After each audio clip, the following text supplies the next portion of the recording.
Welcome to the Spotlight Session. It's a game-changing interview series that showcases award-winning agency owners to share secrets of starting and scaling a marketing business.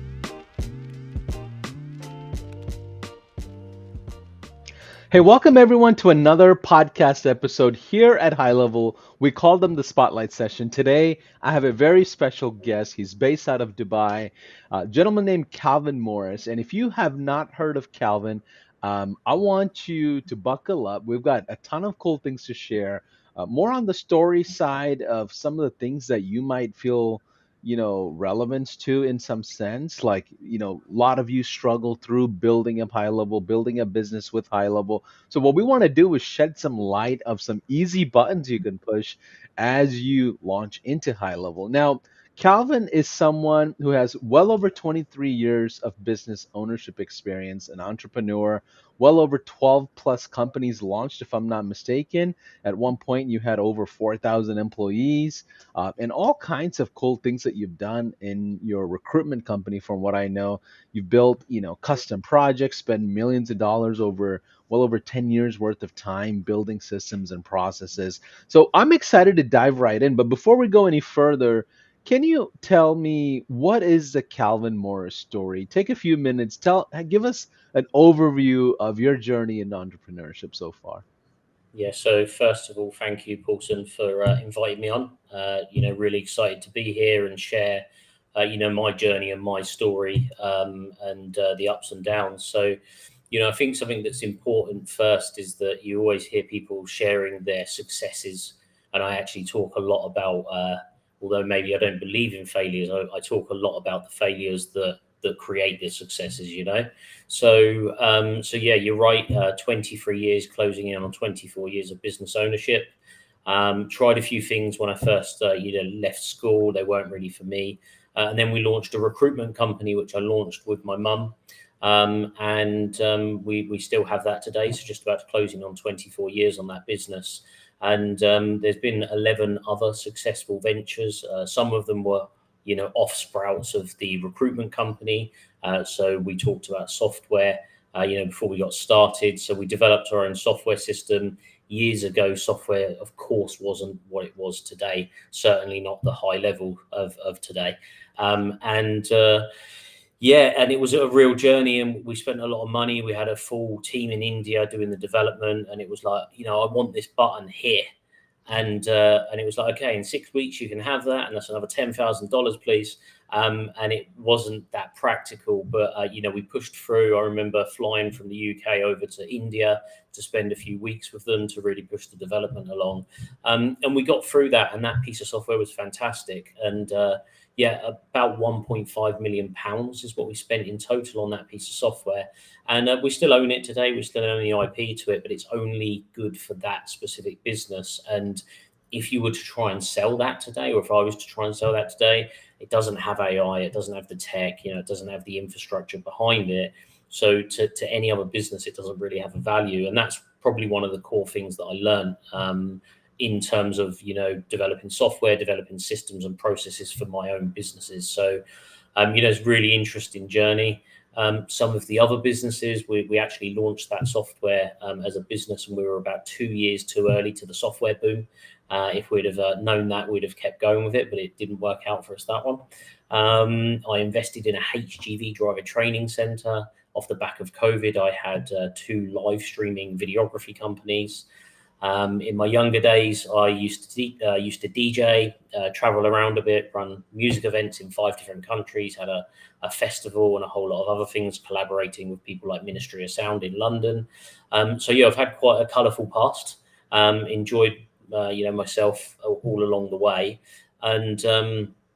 It's been a journey, and you kind of blink and I say, how could that possibly have been 24 years or nearly a quarter of a century of business?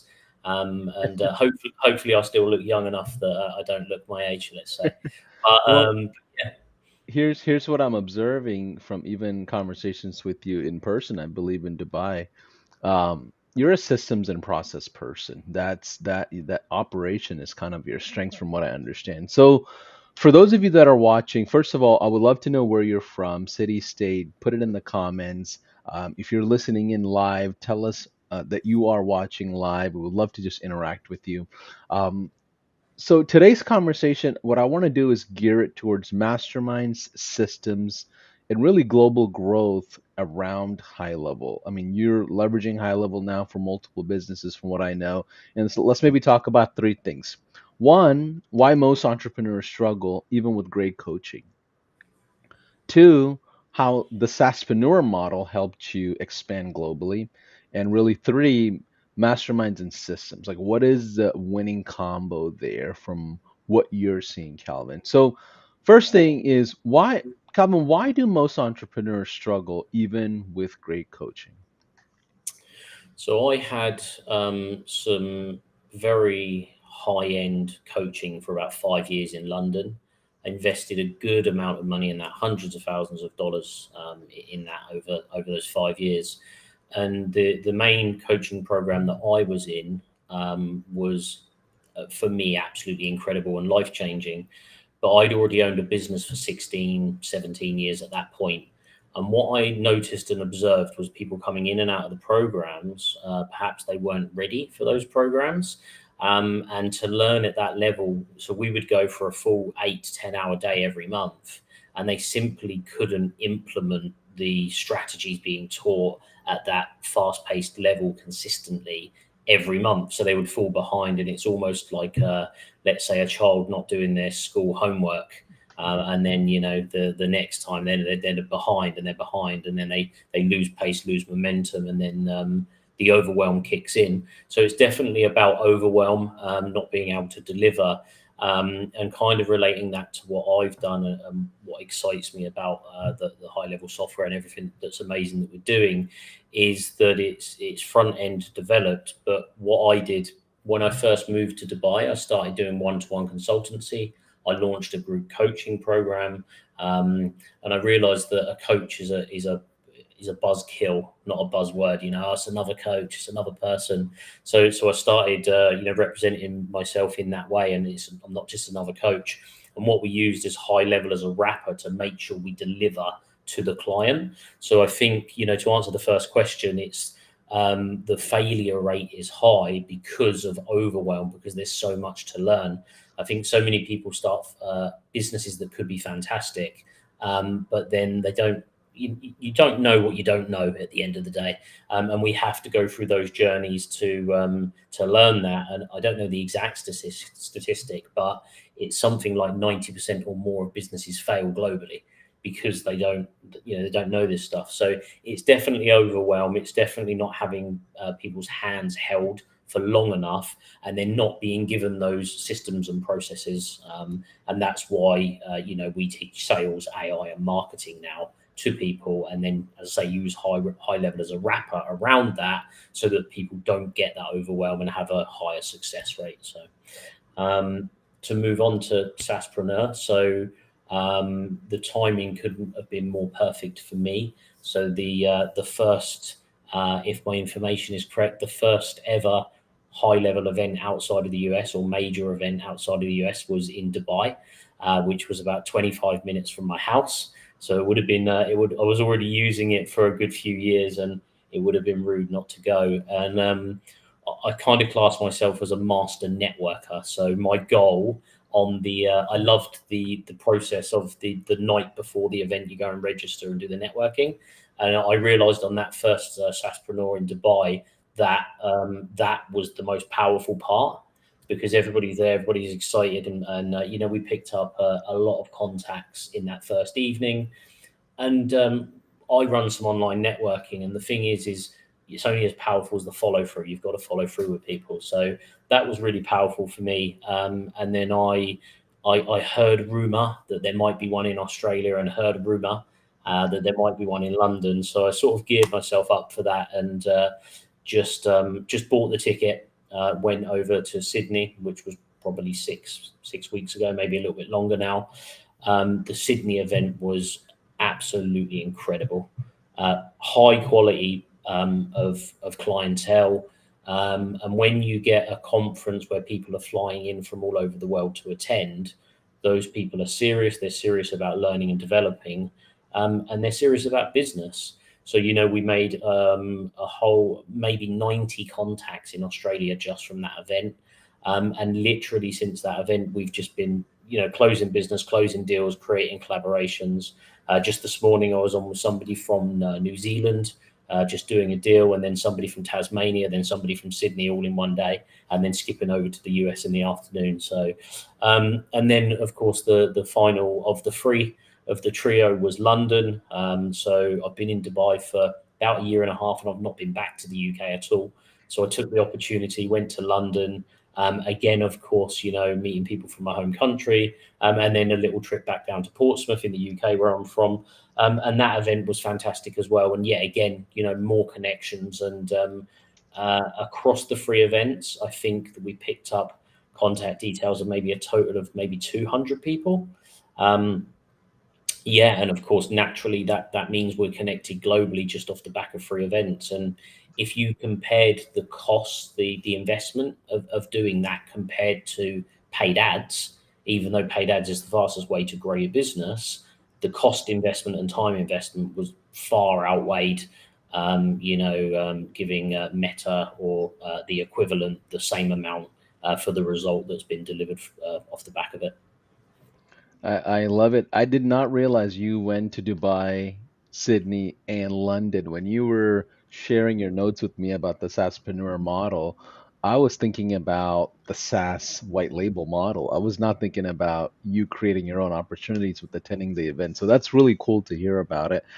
So Kalvin, what do you guys do now when it comes to SaaS? Like, what are you offering? What are things that you've seen as a pattern that's working for you guys? Yeah. So what I picked up that I thought was really interesting is the niche or the niche that people take. There's a lot of people doing what we all call a snapshot and a rinse and repeat or a copy paste to a certain degree. And some people are doing very well out of that. And because I've developed software systems in my own businesses for years from all the companies that I've had, we actually wanted to go down the bespoke route, so the custom build. So what we did is we created a product where there is a certain fee, and then of course the monthly subscription, which is where you build your business up. But we spend up 3 months with the client, so from start to finish. So technically we could build that in maybe 4 or 5 days, but it's actually the rollout afterwards. It's they need to make tweaks and changes, and they start to get ideas. So we found that 3 months was a sweet spot, and that's the core of our business now. And although we don't have a niche, because I've been doing some coaching and consultancy, we have started to niche in on franchises. So not a particular industry, but franchises. And then we picked up, clients who want like 50 sub accounts or 200 sub accounts from one client. So that's impactful, and obviously the value to them and to us is much greater. So we've also got an outbound AI. So we're trying to make sure we're at the forefront of everything that's happening. And of course, what we can do, or what HighLevel does with AI, is incredible. And then of course, probably again from the free events, one of the big things that I picked up, which I can't believe not enough people are either using or exploring yet, even though it's being thrown in their face in a positive way, is the marketplace. So, there's people like Rupert who's doing incredibly well and has created a good few hundred apps. And starting to explore that now myself, realizing the opportunity to create your own apps and make HighLevel something completely custom it's revolutionary. I've never seen anything like it, and it's very exciting. So if you were to give someone a starting point, here's what I'm taking away is start with the simple high level automation, like a lead follow-up sequence, and maybe turn their top 3 coaching takeaways or top 3 things that they learn, turn it into workflows or campaigns. Is that a good starting point? Yeah, absolutely. I think the community is huge. The support in the community, like the Facebook group. Even when I joined it, around 90,000 people. It's gone over 110 in a very short period of time, and it is genuinely an inclusive community. So There's lots of support there. The reason I'm saying that is I think it's maybe we can sit here and say, oh, just create some workflows, and they get complex quick, and overwhelm can kick in, going back to what we were talking about earlier. So I think definitely starting with one thing, understanding customer journeys, sales pipelines is essential in any business, and then starting to tie some workflows which might trigger some email marketing campaigns depending on people's behavior. So some more simple sections of the software like that is a great place for anybody to start. Got it. Now, sales wise, how do we get our first customer? So I think if you make 0 calls, how many clients do you get? 0 Okay, for sure. 0. Right. So if you make 10 calls, maybe you might get 1 or 2. A 10% close rate is pretty good for any business, let's say. So people say leads, don't they? I get this many leads, or Meta gave me 1,000 clicks to my funnel. We're talking about like closing. So if I make 10 calls, I get 1. If I make 100, I get 10. If I know my metrics of my close rate, which I'll improve over time, anybody can improve, then I know that if I want 100 clients, I have to make 1,000 calls. So coming back to the first one is just do it. As simple as that, just do it. So when I learned how to do social media, somebody said to me, make your first video and it will be awful. That was my coach, by the way. It'll be awful. And I was like, okay, that doesn't sound like good encouragement. And he said, the next one will be better. And the next one will be better. And then you'll get better and better at talking on camera. And then you'll get to a point where you can just churn content, and then people will notice content, and that will start to get eyes on the business. So the advice is quite simple, is get some leads, go networking, face-to-face, online networking. That is more valuable than anything else. Go to conferences and events, and you're pretty much guaranteed to pick up that first client. If you have the budget, start on ads, but start on small budgets. But I wouldn't start there. If it was day one, starting again, 0 in the bank, then it would be go to some free networking events, meet people, have conversations, and understand their problems and pain points. Yeah. That's how you get And the first client. and it seems like with your business model and what you practice is you go to a lot of in-person events out the gate. That's like a big component for you. For those that are introverted, they don't have the sales skills. Can you share like how you navigate the conversations? Like what are your talking points? How do you start a handshake? Like walk us through your sales mechanics. And then there's a follow-up, there's, post-event thing. There's like a system there, and you're a systems guy. So start with the handshake. Yeah, so I'll give you the gold. So best bit of advice I was given, a one-off from a coach, was shut up and listen. What that means is I will go into a networking situation. I've got a QR code that is in HighLevel connected to my WhatsApp on my phone, and I will just turn around and talk to somebody. I don't try and judge, oh, should I talk to this person? Just the closest person to me gets into a conversation. And the first thing I'll do is like, my name's Kalvin. Great to meet you. What do you do? I always ask the person first what they do. People like to talk, and I let people talk to me. And I listen to what they have to say. And, I take every conversation as maybe you're my client, maybe I'm your client, or maybe we can collaborate. And I say that to everybody. And that, breaks the ice, and that helps people to, put the defense down, that you're not just listening, waiting for your turn to speak. I hear everything that they have to say, and I think about the different services that we offer. And then I will talk about the most relevant thing in my business that I think relates to what they've said. I also make sure that I don't talk to one person for 20 or 30 minutes. 2, 3, 4 minutes while I'm doing it, I'll show them the QR code on my phone and say, oh, scan this, let's connect on WhatsApp. We connect on WhatsApp, I have a photo with them, and I say, now you'll remember me when I WhatsApp you in a week. Okay, then I'll screenshot that, send it to my team who put it into my HighLevel CRM. And I say to them, I don't want to be rude, but I'm just going to move on and talk to somebody else. And everybody's there to network. Everyone says, great, no problem. And then that's how I get around so many people. And the power is in the follow-up. You get the opportunity to do what we're doing now. Me and you have spoken at some events, but we haven't sat down for 30 or 40 minutes and spoke because there isn't time to do that. So that's my process for getting as many contacts. I wouldn't go as far as call them leads because there's collaboration opportunities, but that's the process that I take, and that's how I get so many contacts into the business, and ultimately that turns into business at the end of it. I love that. So after the screenshot is sent over to the team, what is the tech follow-up that's happening? What's the mechanics behind your in-person activities? Like, what is the team doing? What does the follow-up look like? How do you get on a calendar? I mean, I find myself doing a podcast with you, and I had no idea you were the Calvin I had met in Dubai, right? So like, it's cool how a full circle is happening live with us. Yeah. So we have a team chat. We're very big on WhatsApp here in the UAE and in the UK. So a screenshot goes in, gets dropped into the WhatsApp team group. That would the one person will then grab that. They'll put them into the system.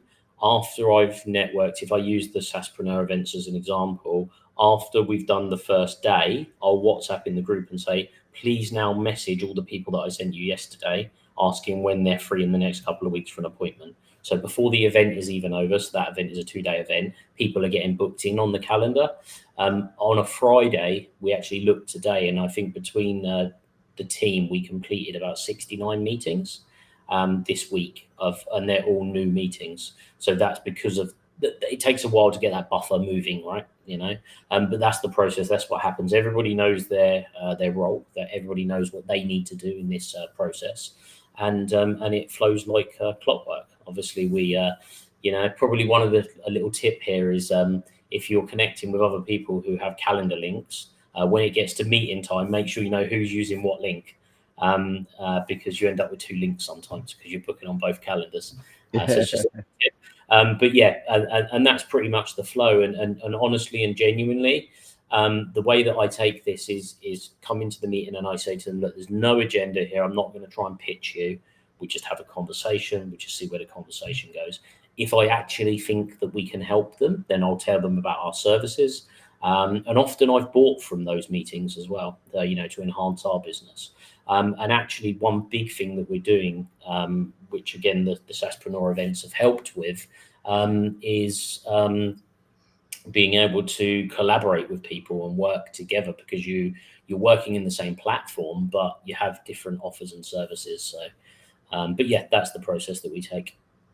I love that. So the takeaway I'm getting here is building a basic funnel system of some kind to collect leads at events or online communities, and then you follow up with your team, turn it into a whole plethora of engagements, and then from there you're learning from those meetings or you're contributing to those meetings or both, and Yes. it just moves the needle forward. And what would you say to the advanced folks? Like, do you split up your pipelines in different categories? Like, what does that look like? Because I assume people you meet in Sydney are in a different world of advancements versus the UAE and the UK. Like, what? Speak to the advanced folks when it comes to networking. Yeah. So the way that we do that is we start with tagging. So SaaSPRENEUR London, SaaSPRENEUR Sydney, SaaSPRENEUR Dubai. We make smart lists so that we can quickly, quick view. We'll then move to customer journeys. So our customer journeys are broken up into active clients. So we use the first word so that we can categorize them. So we have sales pipeline Kalvin, sales pipeline Amy, sales pipeline Sare, sales pipeline Sam, and the rest of the team. We then allocate leads to particular people. We have one which is sales GHL agency owners, and they're all in there. And then we're actively trying to find other agency owners as well.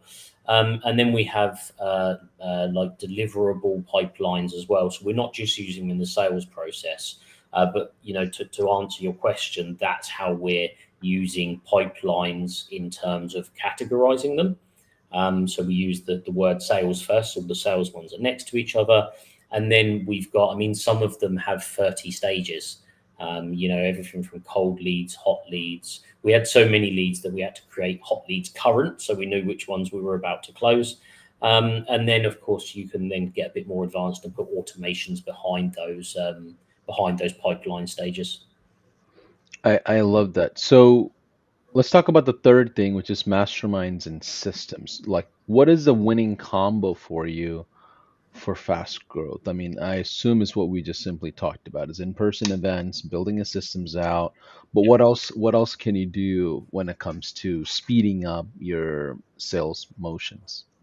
So I'll just let the cat out the bag and tell you exactly what we've done recently, and that might help some other people. So by being on the ground in all the different countries, it became apparent to me. Well, I've connected with all these amazing people. I need somebody boots on the ground. So we've got a strategic partner that we've got in Australia. I'm living in the UAE, so I have Amy, who's my head of sales, who's living in the UAE. I'm from the UK, so I've got a really good group of people, Kirsty and the team, who are heading up the UK. And then we met somebody through a different mastermind in the USA, Sonia. So we've got boots on the ground there as well. So whilst we're generating these leads, it's good to have a local person, that understands the language that people use and the way that they do business.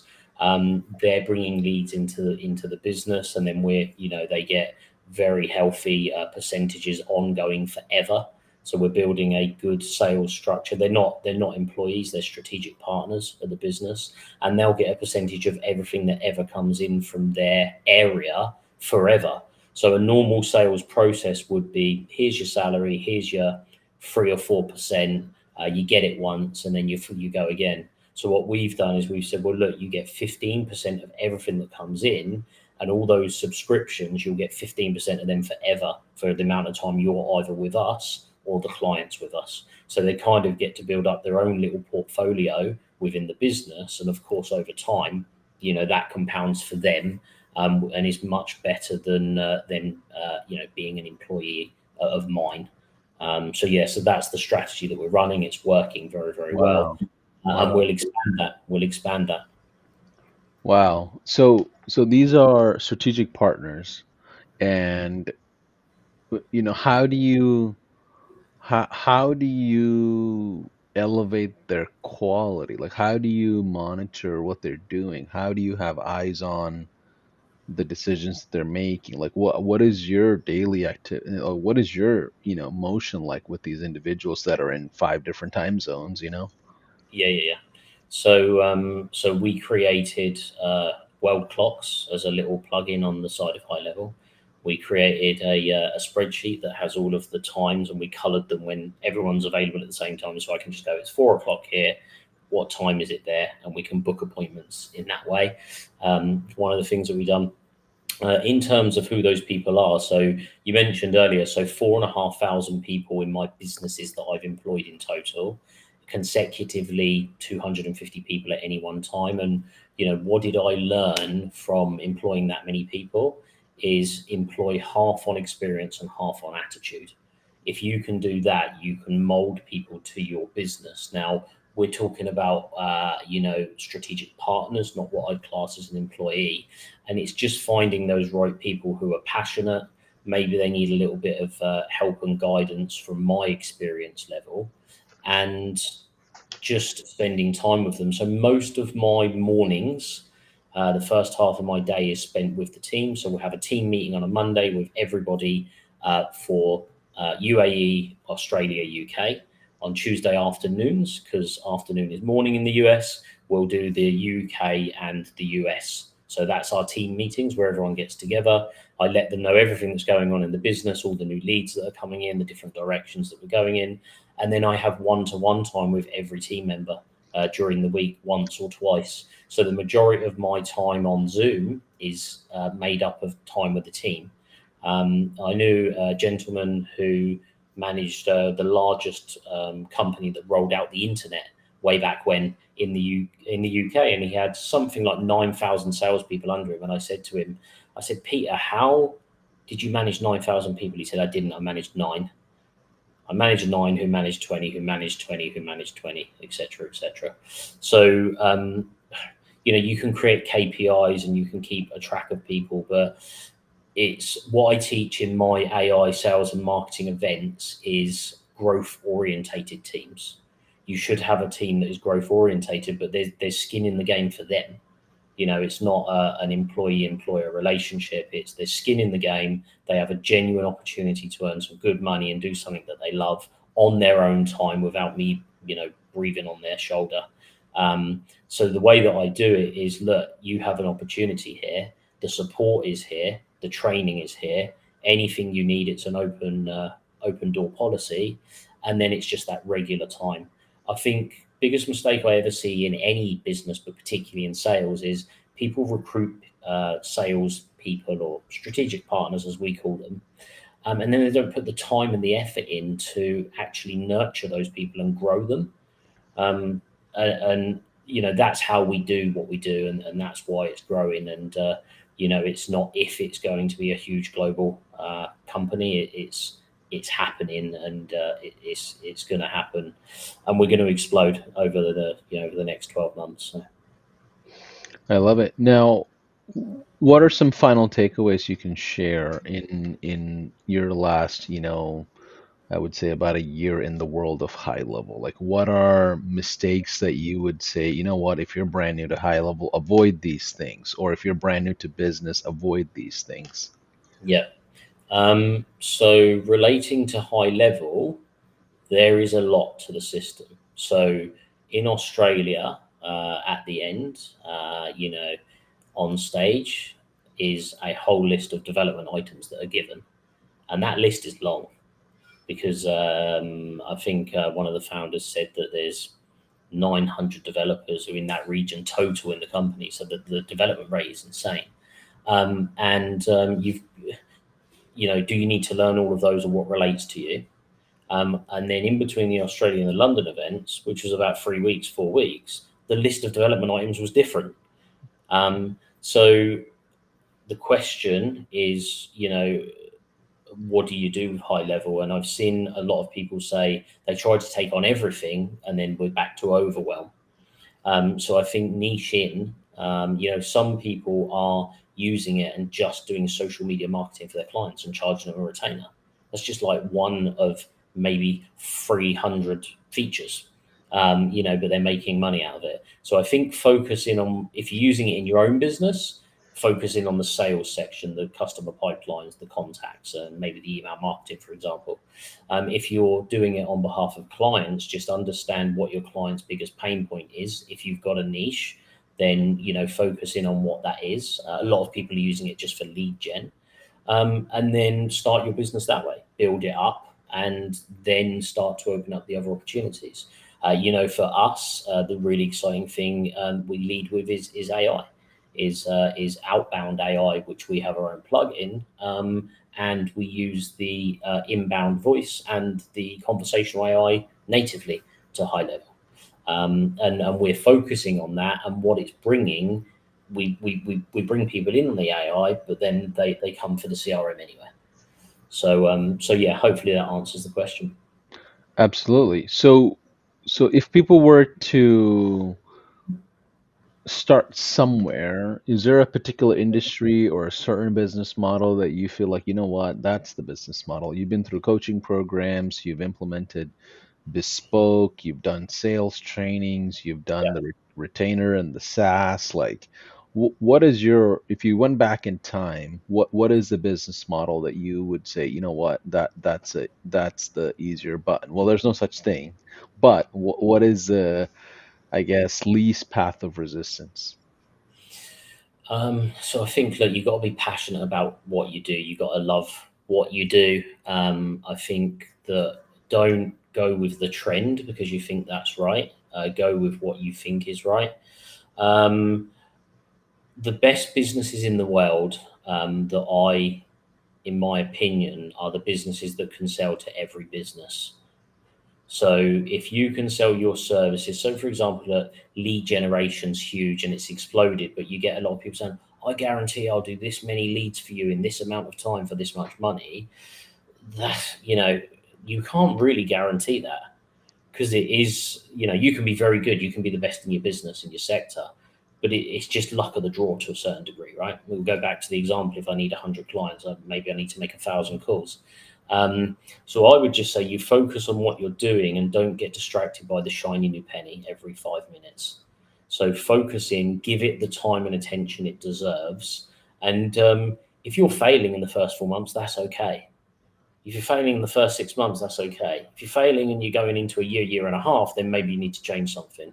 And what I mean by that is it takes time for businesses to grow. Okay, the get rich quick, the NFTs and the Bored Apes and all of that stuff was a get rich quick, and people spend 69 million on an NFT. It's worth £100 now, right?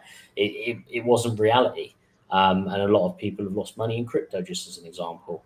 But if you focus in on any business that has systems, processes, because every business should, you just got to focus in on that niche or that avenue, and almost put the horse blinkers on and just drive forward, and then you will have success. It might not be the first call, the first 100 or the first 1,000, but I guarantee if anybody in the world makes 10,000 calls or 10,000 pieces of contact, you will have a business and people will be paying you money. I love that. Kalvin, thanks for saying yes to us. Final thoughts that you would share to the brand new entrepreneur that just jumped off the cliff and they're trying to figure out how to make an airplane on the way down. Yeah. Wear a parachute. But apart from, but no, look, in seriousness, I think it is a brave thing. So I've met people who come from corporate backgrounds and then they jump in. I've met many people that are scared to make the jump and then they stay in jobs that they hate. I think truly, just do it, just get on with it. Understand that mistakes are part of business. Understand that sometimes you're going to spend money more than you thought. Understand that when you get into paid ads, it's not a gamble. There's strategy to it, but you're going to spend before you learn. And it's the same as everything. We buy gimmicks and tech and stuff in our businesses that we don't need, and sometimes we don't invest where we do need. And people think of businesses as spending money. Keyword there is investing. You're always learning and you will make money, and you have to be good at sales. You have to learn sales, but you don't have to be good day one. You can be the worst salesman in the world, but if you make 50 more calls than the other worst salesman, then you're 50 times better. So you just keep pushing forward, just jump in. I would rather be the person who said, I did this and it didn't work out, than the guy that wondered if it ever would. So you just dig deep and just go for it. I love that, Kalvin. I appreciate your words of encouragement and just share some insights to how you're building essentially an international firm. And it was amazing to hear somebody, come to multiple SaaSPRENEUR events and you're implementing your networking strategies there. So really cool to hear about it. Well, thanks everybody for watching another episode of our Spotlight Sessions podcast. We'll see you on the next one. Bye for now. Thank you.